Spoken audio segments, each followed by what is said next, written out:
చేతిలో ఫోను, నెత్తి మీద ఒక ఫోను, ఇక రాబోతున్నప్పుడు ఫోన్లన్నీ మెడకట్టుకుని నడుస్తారు ఒక్కొక్కడు. దయచేసి మనసు మార్చుకోవాలి. ఫోన్ కంటే, బయట వాళ్ళ సంభాషణ కంటే నీ కుటుంబ సంభాషణ నువ్వు పాడు చేసుకుంటే, ఇల్లు లేకుండా ఇంట గెలిచి రచ్చగలమన్నారు పెద్దలు.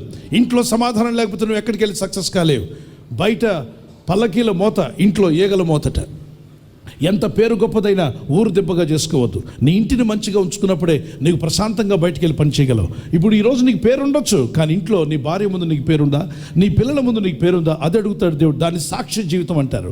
కాబట్టి సాక్ష్యం కలిగి ఉండాలి ప్రతి క్రైస్తవుడు. సాక్ష్యం లేని కుటుంబాలు ఎన్నో. అంటే బయట పలుకుబడి ఉంటే చాలు, బయట పేరుంటే చాలు, చప్పట్లు కొట్టేవాళ్ళు ఉంటే చాలు. నో, మన బైబిల్ చెప్తుంది ఇంటిలో దేవుని ముందు మనకు సాక్ష్యం ఉండాలి. ఆయన కొర్నేలి తన కుటుంబం అంతా కలిసి ప్రార్థించేవాడు భార్య బిడ్డలందరితో. అటువంటి సాక్షి జీవితాన్ని కలిగి ఉండాలి జార్జ్ అండ్ ఎవ్రీబడి. నాలుగవదిగా నేను ముగిస్తున్నాను. The family that prays together stays together. ఏ కుటుంబం అయితే కలిసి ప్రార్థిస్తారో వారు కలిసి జీవిస్తారట. అమెరికా దేశంలో ఎందుకు ఉద్యోగం పోయిందో తెలుసా? పాటలకు ఎక్కువ టైం ఇచ్చి దేవుని వాక్యానికి తక్కువ టైం ఇచ్చారు. అక్కడి నుండి ఉద్యోగం బయటికి వెళ్ళిపోయింది. ఇప్పుడు వాళ్ళు బాధపడుతున్నారు, అయ్యో ఉద్యోగం మా దగ్గర ఉండిపోయింది ప్రపంచ దేశాలకు, మాకు రావాలని. ఎప్పుడైతే వాక్యానికి విలువ తక్కువ ఇస్తావో, ఆది యందు ఉన్నది పాటలు కాదు, ఆది యందు వర్షిప్ కాదు, ఆది యందు ఏముండెను? వాక్యం ఉండను. కాబట్టి వాక్యం పట్టుకొని ప్రార్థన చేయండి. ఈరోజే మీరు చదవండి 128వ కీర్తన. ఒక దైవజనుడిగా మీకు ఇస్తున్నాను 128. అక్కడ ఏమని ఉంటుంది? యెహోవా యందు భయభక్తి గలవాడు ఇలాగ ఆశీర్వదించబడతాడు, వాని చేతుల కష్టార్జితం వారు అనుభవిస్తారు. అంటే మీ చేతుల కష్టార్జితం అన్యులకు కానీ హాస్పిటల్ కానీ వెళ్ళడానికి వీల్లేదు అన్నది దేవుని చిత్తం. మీరు కష్టపడి మీరు అనుభవించాలి. దశమ భాగంలో పరిచర్యకి ఇచ్చినప్పుడు ఇద్దరు కలిసి దాన ధర్మాలు చేయడం, ఇద్దరు కలిసి బేదలైనటువంటి మీ బంధుమిత్రుల్లో విధవరాండ్రు ఉంటారు, తల్లిదండ్రులు లేని వాళ్ళు ఉంటారు, వాళ్ళని దర్శించండి, వాళ్ళకి ఎంత సహాయం చేయండి, నేనున్నానని చెప్పండి. అది ఆదరణ, అది మీకు ఆశీర్వాదంగా మారుతుంది. అలాగే సంఘానికి వెళ్తున్నప్పుడు ఇద్దరు కలిసి వెళ్ళండి, ప్రార్థనాపూర్వకంగా ఉండండి. ముగించే ముందు ఈ కలిసి ప్రార్థించడానికి ఉందే, ఇప్పుడు ఇద్దరు మోకరించారు ప్రార్థన అయిన తర్వాత. నేను చూస్తున్నాను మీ ఇద్దరు ముందు భర్త లేచి తర్వాత భార్య వైపు చూస్తాడేమోనని. కానీ జార్జ్ చాలా తెలివిగా తాను లేవకుండా తన భార్య చేయి కూడా పట్టుకొని తాను లేచి తన భార్యను పట్టుకొని లేపాడు. Praise the lord. సో ఇక్కడ నుండే ఆయనకు ప్రేమ ఏంటో అర్థమైపోయింది. దేవునికి స్తోత్రం కలుగును గాక. అమ్మ మౌనిక, నీ చేయి వదిలిపెట్టాడు, దేవునికి స్తోత్రం. మంచి భర్తను దేవుడు నీకు ఇచ్చాడు అనుకోవాలి, మంచి భార్యను దేవుడు ఇచ్చాడు నమ్మాలి. అలాగే ఉండాలి కుటుంబాలు కూడా, అలాగే జీవించాలి. ఎందుకంటే దేవుని వాక్యం సెలవిస్తుంది కలిసి ప్రార్థించుట ఆశీర్వాదం అని. ఈ రోజుల్లో ఎందుకని మన ఆశీర్వాదానికి దూరం అయ్యాం? ఎందుకు మన కుటుంబాల్లో మనశ్శాంతి లేదు? కలిసి కూర్చొని ప్రార్థన చేయమండి. కలిసి కూర్చొని టీవీ చూస్తావు, కలిసి కూర్చొని వార్తలు వింటావు, కలిసి కూర్చొని భోంచేస్తావు, మాట్లాడతావు. దేవునితో మాట్లాడవా? ఈరోజు ఎన్నో ప్రమాదాలు, ఎంతోమంది చనిపోతున్నారు. మన కుటుంబాలు కాపాడబడుతున్న దేవుని కృపను తలంచుకొని ఒక పాట పాడి కుటుంబ ప్రార్థన ఎందుకు చేయకూడదు? ఖచ్చితంగా ఈ వివాహానికి ఇవి చేయబడిన మీరందరూ దేవుడు నాకు ఇచ్చిన కృపను బట్టి ఈరోజు మీతో మాట్లాడుతున్న కృపనిచ్చాడు. తప్పక కుటుంబ ప్రార్థన చేయండి. వీళ్ళిద్దరే కాదు, ఈ మాటలు మీ అందరికీ నేను చెప్తున్నాను. కుటుంబ ప్రార్థన, పిల్లల ఆశీర్వాదంకి గురవుతారు, అద్భుతంగా దీవించబడతారు. కుటుంబంలో భార్య దీవించబడుతుంది, భర్త దీవించబడతారు, మీ పనుల్లో సఫలం అవుతారు. కనుక never neglect prayer life. Pray together, pray for each other. ఒక ఆయన ప్రార్థించాడు ఇలా, oh God bless me, bless my 2 children, bless me and my wife, we are 4, no more, amen అన్నాడట. ఇలాంటి ప్రార్థన చేయకండి. చేస్తే ప్రార్థన తృప్తిగా చేయండి. భోజనం చేసేటప్పుడు తృప్తిగా తింటాంగా, టీ తాగినా కాఫీ తాగినా తృప్తిగా తాగుతాంగా, మరి ప్రార్థించినప్పుడు కూడా తృప్తిగా ప్రార్థించండి. అది ఆశీర్వాదంగా మారుతుంది. Coming together is a beginning, it's only beginning.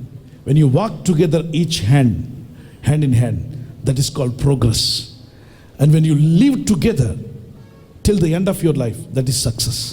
So success, it doesn't start now, it's only came together, now it's a beginning anamata.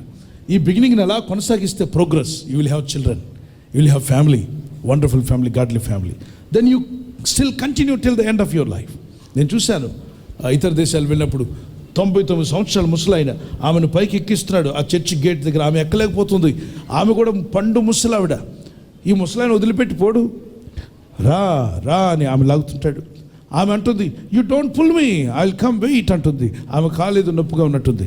వాళ్ళిద్దరిని చూసి నేను బండి ఆఫ్ చేసి నేను అదే సంఘంలో వాక్యం చెప్పడానికి వెళ్తున్నాను, ఒక్కసారి వాళ్ళకి సాయం చేద్దామని వెళ్తే ముసలాయన అన్నాడు, no don't touch my wife అంటున్నాడు. ప్రైజ్ ది లార్డ్ అని అక్కడున్న వాళ్ళు ఆ సంఘ పెద్దలను కూడా, don't touch my wife, my responsibility, నా భార్య నా రెస్పాన్సిబిలిటీ. నేను సాయం చేయలేనప్పుడు, సతికిల పడినప్పుడు సాయం చేయండి, కానీ నా భార్యకి నేనే సాయం చేస్తాను. అని ఆయన జోక్ చేశాడు. అక్కడ జోక్ చేసి ఆమెను పట్టుకొని లాగి ముందుకెళ్తే పండు ముసలావిడ పళ్ళని విడిపోయి పక్క నవ్వింది, నోట్లో సొల్లంతా వచ్చి బయటపడింది. ఎందుకంటే ఆమెను నవ్విస్తున్నాడు ఆయన. ఆమెను నవ్విస్తూ ఆమెను సంతోషపరుస్తూ ఆ ముసలితనంలో కూడా ప్రేమను పంచుతున్నాడు. భార్యాభర్తలు అనేవాళ్ళు అలా ఉండాలి. మన దగ్గర కూడా అమ్మమ్మలు నాయనమ్మలు లేరా ఒకప్పుడు? అలాగే ఉన్నారు. 15 మందిని కన్నా ఫ్లోరింగ్ లేదు, స్లాబ్ లేదు, పక్కన ఫ్యాన్ లేదు, ఏమి లేకపోయినా కలిసి ఉన్నారండి కుటుంబాల్లో. ఇది చెప్పి ముగిస్తున్నాను, ప్రార్థన చేస్తాను. ఏమీ లేవు, ఫ్రిడ్జులు లేవు, ఏమి లేవు. 12 మందిని కన్నారు. అదే భార్యాభర్తలు కలిసి ఉన్నారు, పిల్లలు పెళ్లి చేశారు, ఉమ్మడిగా బతికారు. మనం తినే మెతుకులు వారికి లేవు ఆ రోజుల్లో. మనకున్న సౌకర్యాలు ఏమీ లేవు, కానీ హ్యాపీగా బతికారు. కల్లా కపటం లేని హృదయాలు. కానీ ఈరోజు ఒకటి కాదు, కావాల్సిన సకలము ఉన్నాయి, అవసరమైన లక్షణాలు తప్ప అవసరమైనవి ఏమీ లేకుండా పోతున్నాయి.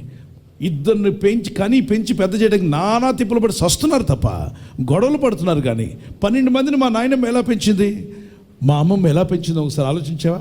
పోస్ట్ మ్యాన్ వచ్చి అడిగాడు మా నాయనమ్మని, అమ్మ మీ ఆయన పేరు చెప్పు అంటే చెంగడ్డం పెట్టుకుని నవ్వుకుంటూ ఆమె చెప్పింది, మా మనవాళ్ళని మమ్మల్ని అందరిని పిలిచి మీ తాతగారి పేరు చెప్పమంది. అప్పుడు మాకు డౌట్ అనిపించింది, ముసలోడి పేరు ముసలమ్మ చెప్పొచ్చు కదా, ఎందుకు చెప్పట్లేదని. తర్వాత నాకు అర్థమైంది, నాయనమ్మలు అమ్మమ్మలు ఎందుకు కలిసి ఉన్నారు తాతయ్యలతో? భర్త పేరు చెప్పడానికి కూడా భయపడేవాళ్ళు. పండు ముసలోడు అయిపోయినా తన భర్త పేరు తన నోటితో చెప్పేది కాదు, నా యజమానుడు అండి, భర్త అండి అని. బైబిల్ ఏమనుంది? 1 పేతురు 3:6-7 వచనాల్లో భర్తను యజమానుడు అని పిలిచిందట. ఆమె పేరేంటండి? శారా. తన భర్తను యజమానుడు అని పిలిచినట్టుగా ఆ శారా కుమార్తెలాగా మీరుండండి, మీ భర్తలను గౌరవించి పిలవండి అని.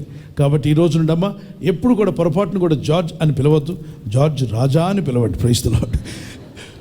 ఒక పేరు గౌరవంగా పిలవండి, లేదు యజమానుడు అని పిలవండి. మాస్టర్ అని పిలిచిందట, మాస్టర్ అని. దేవునికి స్తోత్రం. ఈ రోజు ఆ మాట అందరూ కూడా అలా పలకండి. పురుషులకున్న బలహీనత ఏంటో తెలుసా? వాళ్ళు రాజవ్వాలని కోరికట. ఎక్కడికి వెళ్ళినా గౌరవం ఉన్న దగ్గర ఇంట్లో 1 బకెట్ నీళ్ళు మోయడు, కానీ గౌరవించే దగ్గర 10 బకెట్లు నీళ్ళు మోస్తాడు. కారణం ఏంటి తెలుసా? గౌరవం ఉంది కాబట్టి. అప్రిషియేషన్ ఉన్న దగ్గర ఎక్కువ వర్క్ చేస్తారు పురుషులు. కాబట్టి స్త్రీలు ఆ విషయం తెలుసుకొని పురుషుని రాజా వస్తున్నారు, యజమానుడు వస్తున్నాడు, మీకు చెప్పుకొని నేనేం చేస్తానండి? మీ ఇంటికి శిరస్సు మీరే కదా, మీ తర్వాత కదా ఏదైనా మీరు చేస్తున్నా ఈ మాట డైలాగ్ కొడుతూ ఉండాలన్నమాట. అప్పుడు రాజావారు సంతోషపడుతూ ఉంటారు, తెచ్చిన జీతం తెచ్చి మీ చేతిలో పెడతారు. అలా కాకుండా ఉంటే దయచేసి గుర్తుంచుకోవాలి. ఈ రోజుల్లో కిరణ్ అని పిలిచింది ఒక ఆవిడ, ఎవరమ్మా అన్నాను, మా భర్తనండి అంటుంది. మరొక ఆవిడ సునీల్ అంటుంది, మరొక సుధాకర్ అని పిలుస్తుంది, మరొక సాంబ అని పిలుస్తుంది. ఏమిటి? భర్తను పిలిచే పిలుపు మారిపోయింది. దయచేసి వద్దు, గౌరవించుకొని పిలవండి, గౌరవపదమైన మాటలు వాడండి. భార్యను కూడా ఎలా పడితే అలా పిలవకుండా ప్రేమతో పిలవండి. ఆ పిలుపులోనే మాట తేడా ఉంటుంది. పెళ్ళైన కొత్తలో ఈరోజు చూడాలి, రేపు చూడాలి, ఒక నెల రోజుల్లో మరి 6 నెలల్లో ఎంత ప్రేమగా ఉంటారంటే ఆ సాసర్లో టీ కప్పు కాఫీ తీసుకుంటారండి, వేడిగా ఉందండి, జాగ్రత్త అండి అని చెప్పిస్తారట అందరూ భార్యలు కూడా. మొదటి సంవత్సరంలో 5 సంవత్సరం టీ తీసుకుంటారా, కాఫీ తీసుకుంటారండి. 5 years